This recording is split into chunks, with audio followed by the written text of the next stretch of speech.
Ahli Parlimen PN dah berpecah isu MOU, penerangan oleh abah kau. Hai anak-anak muda TikTok. Dah bawa balik menantu saya ke belum? Dengar cerita Sanusi koyak kes sorok beras di Kedah.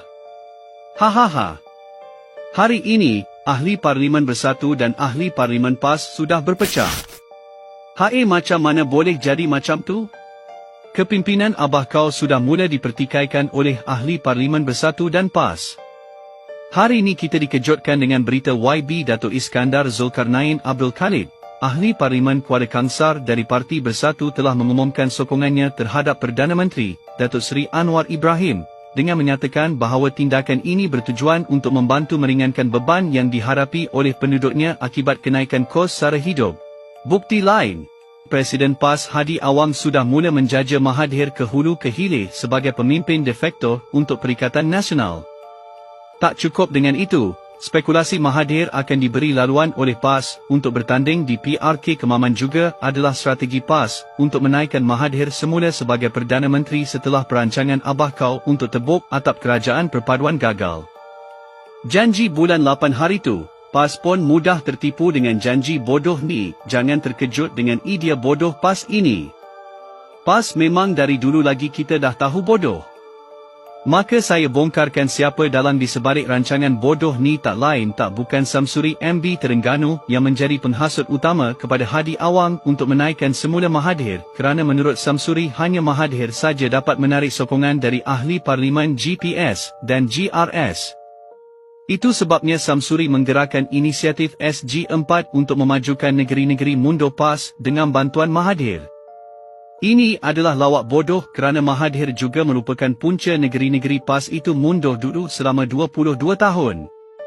Nak minta Mahathir bangunkan semula negeri-negeri mundur PAS. Lucu. Berbalik kepada perpecahan Perikatan Nasional. Ahli Parlimen PAS yang ratanya merupakan Ahli Parlimen kali pertama sudah mula menggelupur mahukan peruntukan Parlimen untuk kawasan.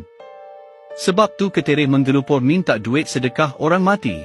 Saya mohon yang berhormat Mak Tambun, peruntukan tu kena bagi.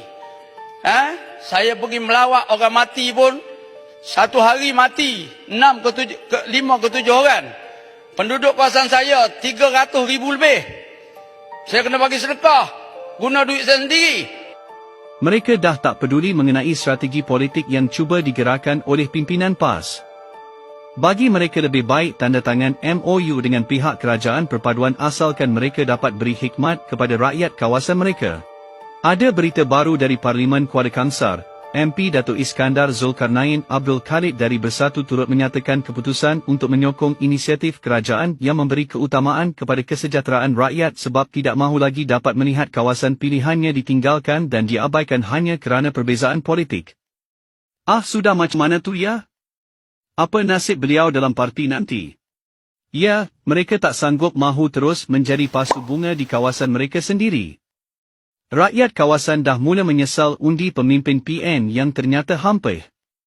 Ini menjadikan abah kau dan Ketua Pembangkang Kaki Sebat Minyak Masak Paket B40 Hamzah Zainuddin sudah mula dilupakan oleh Ahli Parlimen Bersatu dan PAS. Tidak ada siapa peduli kepada abah kau lagi. Ini ditambah dengan siri kekalahan teruk 3 PRK berturut-turut menjadikan Bersatu adalah liability dalam Perikatan Nasional. Walaupun Presiden Bersatu abah kau masih beria ia mahu menjadi Perdana Menteri lagi. Hahaha lawak sungguh. Bersatu pula berpandangan bahawa untuk apa lagi nak usung Mahathir ke hulu ke hilir kerana hasilnya PN kalah teruk 3-0 dalam PRK. PAS pula berpandangan tak guna lagi PAS nak jaja abah kau sebagai calon Perdana Menteri PN kerana isu menantu lari ke luar negara tak selesai-selesai.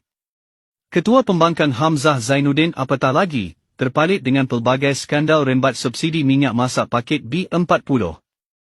Maka PAS mula atur langkah dengan memberikan karpet merah kepada Mahathir untuk menjadi pemimpin de facto bagi PN. Mahathir akan diberi ruang bertanding PRK Kemaman untuk menjadi Ahli Parlimen. Setelah Mahathir jadi Ahli Parlimen, Mahathir akan tarik sokongan Ahli Parlimen untuk Mahathir jadi Perdana Menteri dan Samsuri Terengganu akan jadi timbalan Perdana Menteri. Inilah yang Samsuri angan-angankan. Yes, rancangan berjaya. Apa jadi dengan Sanusi? Tak perlu peduli pasal Sanusi. Dia tak lama lagi akan sangkut kes akta hasutan. Terlucut jawatan MB Kedah. Dan Sanusi yang dibanggakan oleh Walaun ini hanyalah pemimpin junior saja dalam PAS. Dia bukan setaraf Samsuri dan pemimpin senior lain.